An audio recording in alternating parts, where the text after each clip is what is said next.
जो मुलाकात है, जो बातचीत हो वो इस वक्त हो रही है। लेकिन इस वक्त एक बड़ी खबर आ रही है कोलकाता से। कोलकाता रेप मर्डर केस में सुप्रीम कोर्ट में सुनवाई हुई है। बड़ी खबर इस वक्त की, क्या कुछ निकल कर सामने आया सुप्रीम कोर्ट से, हम आपको बताएं। कोलकाता रेप मर्डर केस में इस वक्त की बड़ी खबर, सुप्रीम कोर्ट में सुनवाई हुई है और सुप्रीम कोर्ट ने सीबीआई को 1 हफ्ते का और समय दिया है स्टेटस रिपोर्ट दाखिल करने के लिए। जी हां, सीबीआई को 1 हफ्ते के भीतर दाखिल करनी होगी नई स्टेटस रिपोर्ट। क्या कुछ इस स्टेटस रिपोर्ट में कहा गया था, सुप्रीम कोर्ट ने इस पूरे रिपोर्ट को लेकर क्या कुछ कहा, और उसके बाद से सुप्रीम कोर्ट ने कहा कि हम आपको 1 हफ्ते का और वक्त देते हैं, आप नई स्टेटस रिपोर्ट दाखिल करें, इस पूरे मामले को लेकर तह तक जाएं और क्या कुछ एक एक सेकंड, एक एक मिनट, क्या कुछ वो सारी चीज़ें हुई थी रेप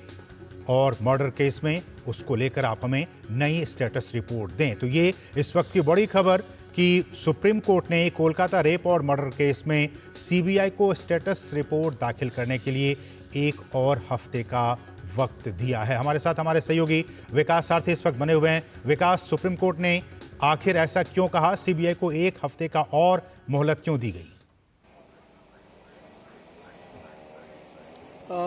असीम इन्वेस्टिगेशन अभी प्रोग्रेस में है और कोर्ट ने यही कहा कि इस वजह से हम ना तो पिछली किसी जांच के ऊपर कोई टिप्पणी करेंगे और ना ही सीबीआई की जांच को लेकर के अभी आज स्टेटस रिपोर्ट में क्या कहा गया है वो उसको ऑर्डर में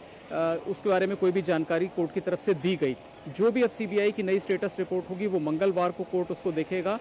आज यहाँ पर कोर्ट को बताया गया बंगाल सरकार की तरफ से कि जो वहाँ पर एक लॉ एंड ऑर्डर की जो सिचुएशन पैदा हुई थी, जिसके बाद सैकड़ों हजारों लोग जो अस्पताल के भीतर घुसे थे, उसको लेकर के भी एक स्टेटस रिपोर्ट बंगाल सरकार ने दी है। इसके अलावा कोर्ट को ये बताया गया है कि जो भी सीसीटीवी फुटेज वहाँ मौजूद थी वो सीबीआई को हैंड ओवर कर दी गई है, जो भी डॉक्यूमेंट्स थे वो दे दिए गए हैं। कोर्ट ने कुछ और टाइम्स को लेकर के यहाँ पर सीबीआई से भी पूछा और बंगाल सरकार से भी जानकारी मांगी कि किस वक्त शिकायत मिली, जो प्रिंसिपल का घर है वो घटनास्थल से कितनी दूर था, उनको कितना वक्त लग सकता था उस घटनास्थल पर पहुंचने में, और जो स्टेटस रिपोर्ट हैं, जो 3 यहाँ पर रिपोर्ट्स हैं, पहली बंगाल सरकार की रिपोर्ट है, दूसरी सीबीआई की है और तीसरी स्वास्थ्य विभाग की तरफ से भी दी गई है स्टेटस रिपोर्ट, जिसमें ये बताया गया है कि हड़ताल के चलते वहाँ पर किस तरह की दिक्कतें आ रही हैं। यहाँ पर सीबीआई ने यह भी कहा कि उनको जो सब चीज़ें मुहैया कराई गई हैं उसके आधार पर तो जांच चल ही रही है, लेकिन एक अहम बात सीबीआई ने बोली कि हम दोबारा से जो सैंपल्स लिए गए थे घटनास्थल से उनको दोबारा एम्स सीएफएल को भेजा है और वहां से वो रिपोर्ट लेंगे, क्योंकि ये बहुत अहमियत रखता है कि क्राइम सीन पर जो सैंपल कलेक्शन था वो किसने किया, क्योंकि राज्य सरकार की जांच को लेकर के तमाम तरह के सवाल उठ रहे हैं। इसीलिए हालांकि जो पिछली